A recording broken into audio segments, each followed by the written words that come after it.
Acesse sejaamigo.com.br e conheça os planos. Amigo, viva conexões reais. Olá, meus amigos, sejam muito bem-vindos a mais uma entrevista aqui no Repórter MT. Hoje nosso assunto é sobre as eleições. Afinal de contas, o ano mal começou, mas outubro vai chegar rapidinho.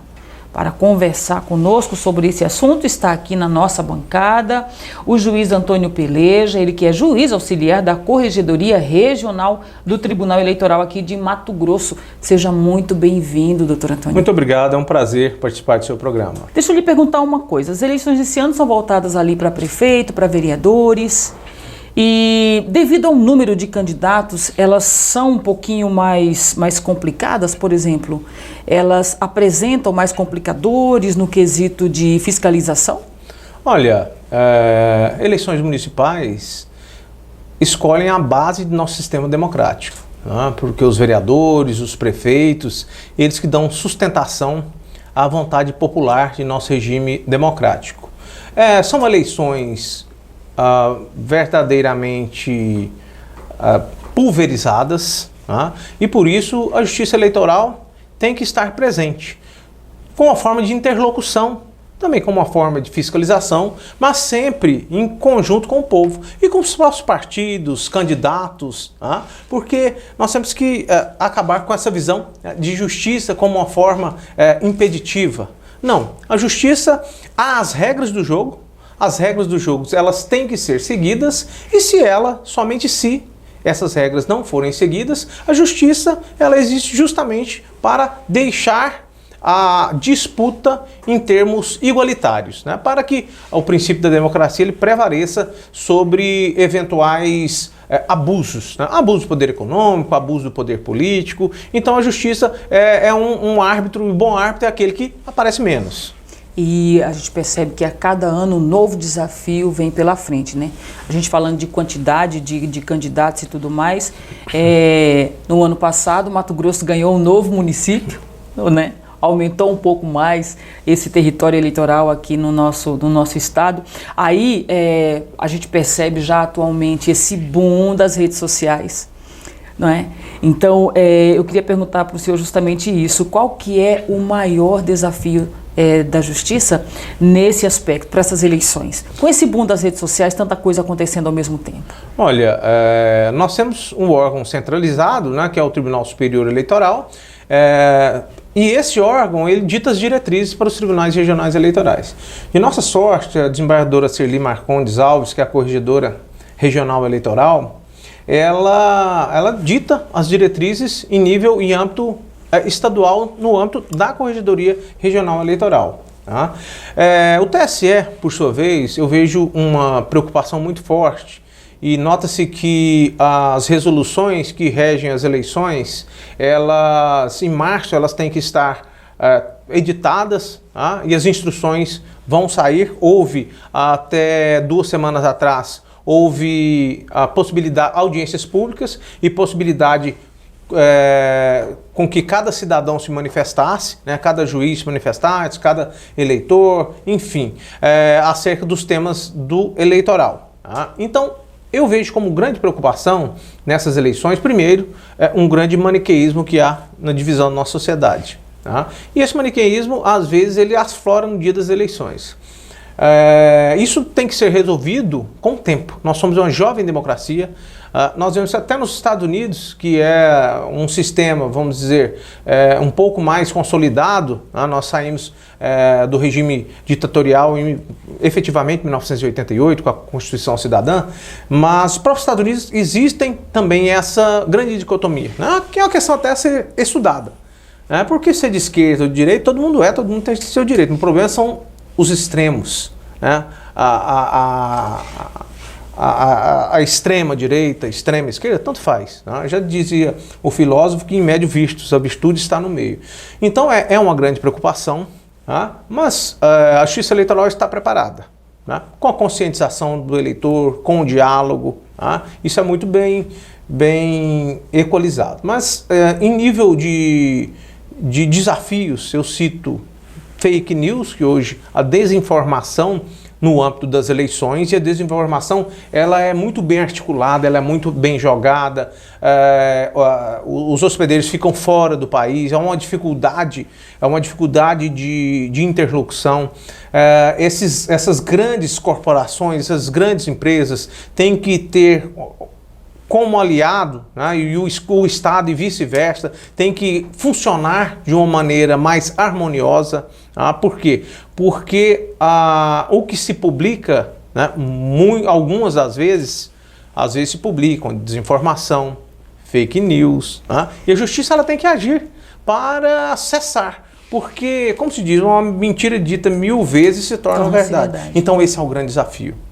Esse é o grande desafio, o segundo grande desafio. E o terceiro grande desafio é regulamentação. Também regulamentação da desinformação, que já há uma revolução, creio que o Tribunal Eleitoral vai aperfeiçoar, e também o manejo da inteligência artificial. Né? Porque nós temos, já há programas, isso é conhecido, né, que dubla as pessoas, né? Então há uma manipulação total. Isso é muito preocupante, porque o ser humano ele lida mais primeiro com o instinto, depois com a razão. Então o instinto ele aceita mais as suas preferências, mesmo que sejam mentiras. E essas mentiras são replicadas. Esse é o grande desafio também. E aí eu vou aproveitar essa sua pontuação com relação específica às fake news. As pessoas acabam replicando aquilo. E aí gera-se um problema por conta disso. Quando é que um meme, qual que é o limite entre um meme que o cidadão, a pessoa solta ali nas redes e de uma fake news? Qual que é a diferença, doutor Antônio, entre uma e outra aos olhos da Justiça Eleitoral? Olha, é óbvio que cada caso é um caso concreto, né? Mas a fake news, hoje fala em fake news, essa mentira sempre existiu, né? Em termos de eleições, hoje, só que ela é catapultada. Ela é catapultada. Se nós analisarmos no passado recente, 2014, a Primavera Árabe, essa intercomunicação do cidadão, né? Entre os cidadãos, ela possibilita uma agilidade muito maior em uma tomada de decisão. E a própria esfera política, ela sofreu uma modificação nesse sentido. Mas a fake news é aquela inverdade, né? Aquela inverdade que é imputada a determinado partido, a determinado candidato. Né? São jogos que são feitos, às vezes são pequenas mentiras que são construídas para que se juntem a uma mentira-mãe. Agora, o jogo eleitoral ele tem que ser um jogo limpo, um jogo polido. Só que muito difícil. Essas estratégias eleitorais, elas tomaram corpo principalmente desde 2018. Como eu já disse, sempre houve essas discussões. Né? Às vezes é da própria ambiência política, mas com o advento da internet, os meios de comunicação de massa, isso tornou uma dimensão muito grande. Antes os panfletinhos eram jogados debaixo da nossa porta, no meio da rua, né? Exatamente. Hoje em dia chega no celular. Exatamente. Então, em termos de fake news, é aquela mentira que ela aparenta uma verdade. Ela tenta embutir um quê de verdade. Mas no fundo, há uma mentira. Então, a fake news ela tem que ser muito bem tratada, bem elaborada. E assim, eu sempre, né, de vez em quando eu recebo de alguns, né, eu tenho um parente que de vez em quando ele manda. Eu ligo, mando para ele e falo, isso aqui é falso, é só você checar, agência de checagem. Então, o cidadão, às vezes nós não temos tempo, né, mas o cidadão, antes ele passar para frente uma mensagem, se ele tiver um interesse, porque às vezes o que acontece? Às vezes não, e acontece muito. Você recebe a mensagem, se você tiver uma determinada preferência, o sujeito não vai querer saber se é mentira, se é verdade, ele vai passar para frente. Mas assim, a tomada de poder, ela não pode ser lastreada em verdade.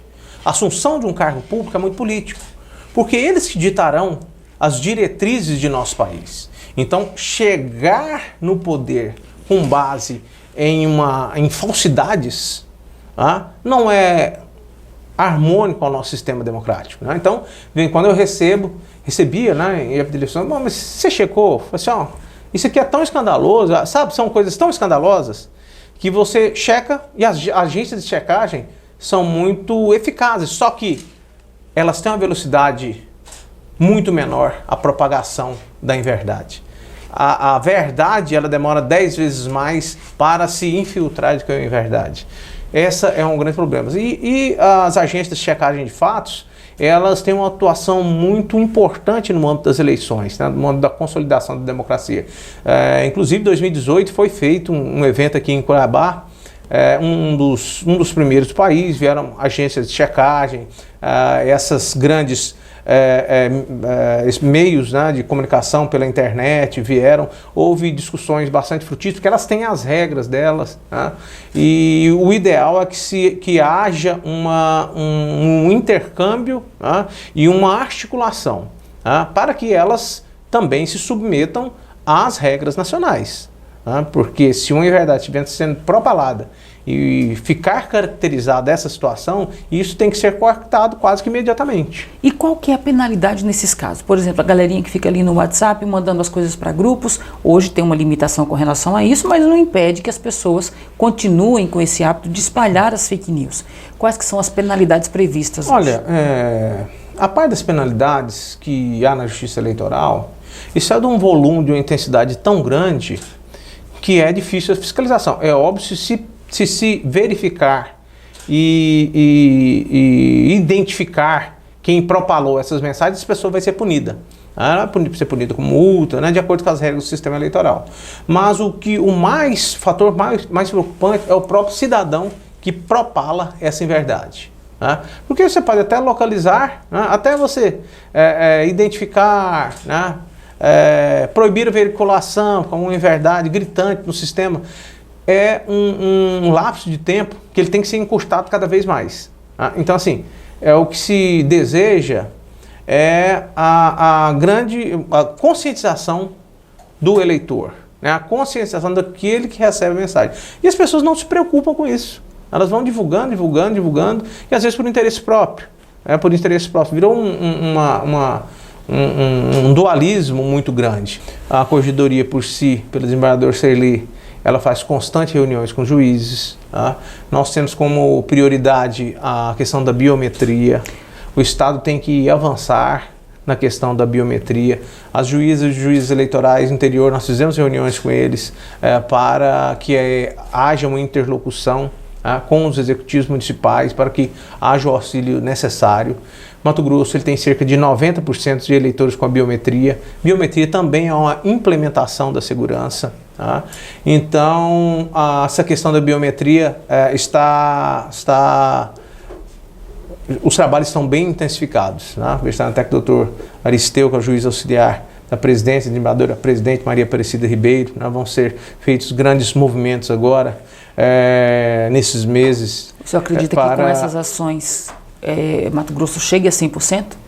Olha, se não chegar a 100%, bastante próximo. Né? Porque nós temos realidades em nível local que têm que ser observadas. Por exemplo, aldeias indígenas, por exemplo, locais de difícil acesso. Nós temos até também, às vezes, uma recalcitrância da própria população, às vezes por não confiar, às vezes por não importar. Né? E às vezes nós temos aquela questão de deixar tudo para a última hora. E assim, a reclamação, por exemplo, outro tema, fechamento do cadastro, né, para alistamento, transferência, 8 de maio.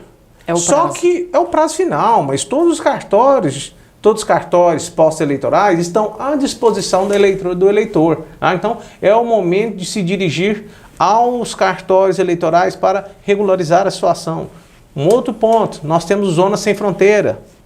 O Zona Sem Fronteira é um programa que possibilite, mesmo se você não estiver no domicílio de seu local de votação, de sua zona eleitoral, você pode dirigir-se a uma zona eleitoral e apresentar os documentos necessários, solicitar transferência, inscrição, alistamento, que a sistemática da Justiça Eleitoral, ela vai regularizar a situação. Então, assim, a Justiça Eleitoral, ela facilita para o cidadão e para a cidadã. Agora, o brasileiro, ele tem, né, essa questão de deixar para a última hora. Então, vamos nos antecipar, vamos regularizar, e regularização de eleitor é muito importante. Inscrição de eleitor é muito importante. É importante que os jovens, mesmo facultativo o voto de 16 a 18 anos, compareçam nas urnas, votem, expressem a sua vontade popular. Não só os adultos, não. Os jovens são a nossa força produtiva, força do nosso trabalho. E ele tem que ter voz ativa na comunidade, na escolha dos representantes. Então a justiça eleitoral ela facilita. Com a zona sem fronteira, com a abertura de postos, com a biometria, o auxílio de prefeito para localidades distantes, para equipamentos. Chegaram vários equipamentos da justiça eleitoral, mas às vezes são necessários alguns outros em face à capilaridade dos municípios, dos postos eleitorais. Então a Justiça Eleitoral está totalmente preparada para fornecer ao eleitor a forma mais cômoda possível de realizar, exercer o seu direito de sufrágio. Até o aplicativo, né? Tem um aplicativo também. Essa questão de cadastramento pode ser feito também, de mudança de local, pode ser feito também pelo aplicativo, esse serviço que o senhor citou aqui? Pode ser feito. Por exemplo, a questão do alistamento, ele tem que confirmar depois de 30 dias. Alistamento, inscrição. Então, assim, são vários temas que a Justiça Eleitoral ela facilita para o eleitor. Muito bem. Com relação às urnas eletrônicas, como é que está o preparativo para elas? Já começaram ali a averiguar? Porque tem todo um período de teste, né? Que são feitos com esses equipamentos. Já iniciou isso ou ainda não? Não, essas urnas, vão chegar algumas urnas novas. As urnas, elas são bastante seguras. As urnas são um sistema fechado, há teste de integridade das urnas. Nós temos testes nos quais o TSE possibilita, um ano antes da eleição, que várias pessoas testem as urnas, a Polícia Federal, universidades, para quê? Testar a vulnerabilidade da urna. E se houver alguma fraqueza, essa fraqueza é corrigida. Isso é exposto para todos. É público, o TSE divulga. E a partir disso, a votação paralela, próximas eleições, que também é um outro reforço de segurança acerca das urnas eletrônicas.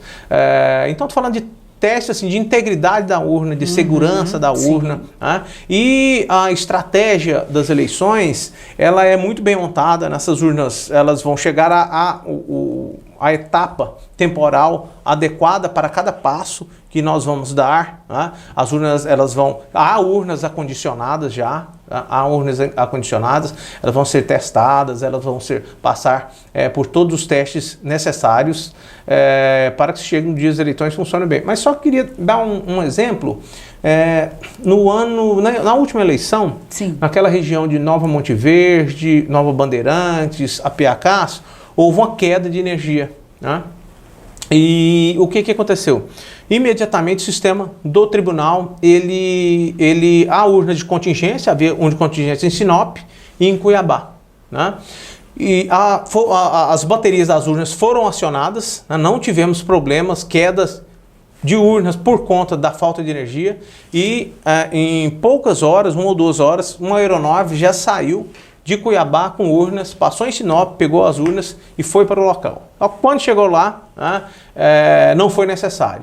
Então, assim, a Justiça Eleitoral ela prepara uma estratégia, eu não digo estratégia de guerra, uma estratégia de democracia, uma estratégia de paz, para que o eleitor possa votar. E assim, há peculiaridades de determinadas zonas eleitorais que são estudadas também. Nós temos na Corregedoria, nós temos o projeto Cognoscere. A desembargadora ela quis que o juiz e a juíza conhecesse bem a sua zona eleitoral, assim como os servidores. Então, por esse projeto Cognoscere, ele sabe qual que é a zona eleitoral, qual que é a cidade, quais são os seus eleitores, quais são os problemas que deu na eleição passada, para quê? Para ele se preparar, uma questão de estratégia, uma questão de logística. Então ele sabe todos os dados daquela zona eleitoral. Chama Projeto Cognoscere, que foi apresentado aos juízes nessas reuniões que são feitas quinzenalmente ou mensalmente, conforme a necessidade e a exigência. Então, assim, o que se quer é uma proximidade cada vez maior, que se conheçam as zonas eleitorais, que se conheçam os problemas. Por quê? Há uma rotatividade muito grande de juízes, eles ficam bienalmente. Então, é necessário que aquele que vai assumir o cargo, vai realizar as eleições, ele saiba quais são os problemas, saiba a realidade, não só de processo, porque a justiça eleitoral, ela não é só jurisdicional, ela é uma justiça administrativa, de realização de eleições. Então, juiz eleitoral, juízes eleitorais são administradores também. O TRE é administrador, então ele tem que conhecer a realidade local. Ele tem que ir aos locais de votação. Por exemplo, a questão da acessibilidade, né? O presidente da comissão de acessibilidade, o Dr. Abel Guarese, em reuniões com a presidência, com a corregedoria, né? Ele solicitou a realização de algumas ações e foram feitas. Fizemos uma reunião com os juízes, né? Verificar os locais de votação. Ao verificar os locais de votação, ver as condições de acessibilidade. Se há acessibilidade, se não há, propiciar essa acessibilidade, verificar em quais locais de votação, né, isso já consta no nosso sistema, há pessoas com deficiência e haja a melhor preparação para que essa pessoa exerça seu direito ao voto de maneira mais tranquila. Então, assim, a justiça ela é uma operação muito grande, que não é só no dia das eleições, tá? Diuturnamente esses estudos são realizados, nós não paramos na justiça eleitoral, tá? Literalmente, no gerúndio, nós não paramos na justiça eleitoral. Então são feitas muitas reuniões, né? Verificamos pontos as dificuldades, quais foram os principais óbices, tá? Então, por exemplo, nós tivemos uma zona eleitoral em específico, nas eleições passadas, que ela estava demorando para apresentar, né? Para remeter os dados. E aí nós entramos em contato com os colegas, né? Com o juiz, com o pessoal, falei assim, olha, deu problema, houve alguns problemas, o pessoal chegou depois da hora e também houve uma chuva muito forte, tá? E houve a necessidade, demorou mais para transcorrer os 200 quilômetros. Por isso que demorou. Mas qual que seria a estratégia agora para as próximas eleições? A transmissão via satélite, instalar um BIGAN. Porque nós tínhamos BIGAN disponíveis na Justiça Eleitoral. Tá? Então, assim, esse projeto Cognoscere, ele facilita muito para o juiz, né? Conhecer a sua zona eleitoral. Isso é muito importante também. E a Corregedoria lança também o informativo da Corregedoria Regional Eleitoral. Esse informativo é uma forma de interlocução com a sociedade, mas também com os servidores e servidoras do cartório e juízes eleitorais. Tá? Falando quais os atos administrativos a ser praticados em determinada quinzena, porque ele é quinzenal. Tá? O que precisa fazer no mês de janeiro, no mês de fevereiro, quais são as atividades principais, as principais decisões do TSE, do Tribunal Regional Eleitoral. Tá? Você conhecer a juíza, conhecer o servidor, há uma juiz de destaque, servidor de destaque. Tá? E sempre há questões atuais, tá? Administrativas ou jurisdicionais estão nesse informativo, que é o informativo da Corregedoria Regional Eleitoral, está à disposição da sociedade também. Que acaba fazendo toda uma diferença, né, doutor Antônio? Sim, porque a justiça eleitoral, ela precisa de se expor mais. Sim. Se expor. Ela precisa se expor. Ela é transparente, mas ela precisa ser mais transparente ainda. Ela tem que entrar no seio do povo. O povo tem que saber que a justiça eleitoral é feita para ele. Mas isso tem regras que têm que ser seguidas. É verdade. A par das paixões políticas partidárias, parte da população tem que entender que a justiça ela está acima disso. Ela é uma reguladora, é uma mediadora dessas vontades políticas para que se sagre vencedor aquele que obtiver mais votos. E a democracia reine verdadeiramente, né? Com certeza. E me diga uma coisa ainda com relação a esses prazos que o senhor citou agora de 8 de março. De maio. Vale também para quem está com situação de títulos irregulares também? Sim. Vale para todos esses prazos? Tem que procurar fazer a regularização, né, dessas formas já explicadas para que possa exercer o seu direito de sufrágio. Por quê? A ausência do título, ela impede diversas situações. Pois é, eu justamente perguntar questão de concursos, e várias outras situações que são impeditivas daquele que não está regular com as suas votações. Servidores públicos tem que apresentar a regularidade, então a população tem que ficar atenta, exercer a plenos pulmões essa democracia, é estar com sua vida em dia. Para a gente já estar chegando aqui no final da nossa conversa, doutor Antônio, as perspectivas para as eleições desse ano? Olha, as perspectivas são as melhores possíveis. A Justiça Eleitoral ela tem trabalhado incessantemente. A desembargadora Maria Aparecida Ribeiro, que é a presidente do tribunal, a desembargadora Serli Marcondes Alves, corregedora regional eleitoral, elas têm desempenhado as suas funções de uma maneira pela qual as eleições sejam as melhores eleições possíveis. Tá? Que o eleitor realmente se sinta acolhido, mas a Justiça Eleitoral, ela, pela própria função das resoluções pedidas pelo TSE, ela vem preparada para inúmeras situações. Por exemplo, essa questão da inteligência artificial. Às vezes a lei ela demora para surgir e há questões que precisam ser disciplinadas. Então o TSE, excepcionalmente, ele vai disciplinar algumas questões. Para quê? Para evitar o tumulto, para garantir a igualdade no pleito. Tá? Por quê? Um abuso desses pode desequilibrar o pleito e fazer com que não aquele que jogou o jogo de uma forma correta, mas aquele que abusou, tá? Que apresentou um sistema, fez o sistema ficar viciado, ele ganha as eleições. A Justiça Eleitoral evita isso e queremos que o eleitor compareça, que seja um dia não de disputa, que as eleições sejam um dia não de disputa, mas um dia de alegria. E o resultado é rápido. Tá? E no seio municipal, né, são os vereadores, são os prefeitos, né, que saibamos todos, pelos diversos atores, que não é só a Justiça Eleitoral compreende o partido político, né, os representantes, o Ministério Público Eleitoral, os advogados, todos imbuídos do maior senso de democracia. Exatamente, é isso, é sobre isso, afinal de contas. Bom, eu quero agradecer então a sua vinda aqui conosco, suas explicações, desejar que o trabalho nesse quesito tenha êxito, porque as nossas expectativas e perspectivas com relação às eleições desse ano também são muito positivas e a nossa torcida para que tudo dê certo também. Portanto, muito obrigada. A Justiça Eleitoral agradece a oportunidade no seu canal e estamos sempre à disposição. Quanto a nós, é aquilo que você já sabe. Qualquer momento a gente volta com um novo assunto e também um novo entrevistado. Portanto, amigos, até qualquer hora.